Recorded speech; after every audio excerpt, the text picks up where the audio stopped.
Tirupati rural మండలం తిరుచానూరు గ్రామ పంచాయతీ దామినేడు ఇందిరమ్మ కాలనీలో తిరుపతి జిల్లా ఎస్పీ సుబ్బరాయుడు ఆధ్వర్యంలో కార్డన్ సెర్చ్ నిర్వహించారు.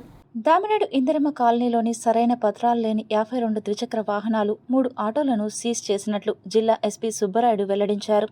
ఆదివారం ఉదయం దామినేడులోని ఇందిరమ్మ ఇళ్లలో కార్డన్ సెర్చ్ చేపట్టారు. ఈ సందర్భంగా జిల్లా ఎస్పీ సుబ్బరాయుడు మాట్లాడుతూ శాంతి భద్రతల పరిరక్షణలో భాగంగా తనిఖీలు చేపట్టినట్లు చెప్పారు.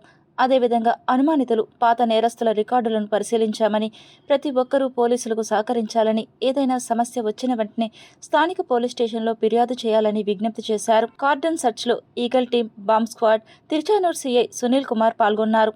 ఇదిలా ఉండగా శ్రీకాళహస్తి నియోజకవర్గం రేణిగుంట మండల పరిధిలోని తారక రామానగర్లో నేరాల నియంత్రణలో భాగంగా పోలీసులు భారీ స్థాయిలో కార్డన్ సెర్చ్ నిర్వహించారు. జిల్లా ఎస్పీ సుబ్బరాయుడు ఆదేశాల మేరకు డీఎస్పీ శ్రీనివాసరావు పర్యవేక్షణలో eagle team, dog squad, revenue సిబ్బందితో కలిసి దాదాపు 20,050 మంది పోలీసులు గ్రామాన్ని చుట్టుముట్టి ఇంటింటా తనిఖీలు చేపట్టారు.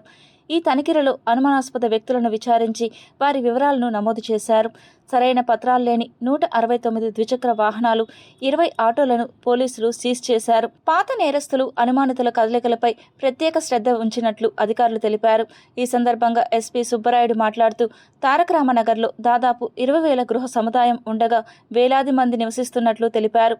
ప్రజల భద్రతను దృష్టిలో ఉంచుకొని ఈ కార్డన్ సెర్చ్ నిర్వహిస్తున్నట్లు తెలిపారు. కొంతమంది ఈ ప్రాంతం నుండి ఎక్కువగా ప్రీవియస్ క్రైమ్ హిస్టరీ ఉండే వ్యక్తులు ఉన్నారు, అఫెండర్స్ నివాసం ఉంటున్నారు.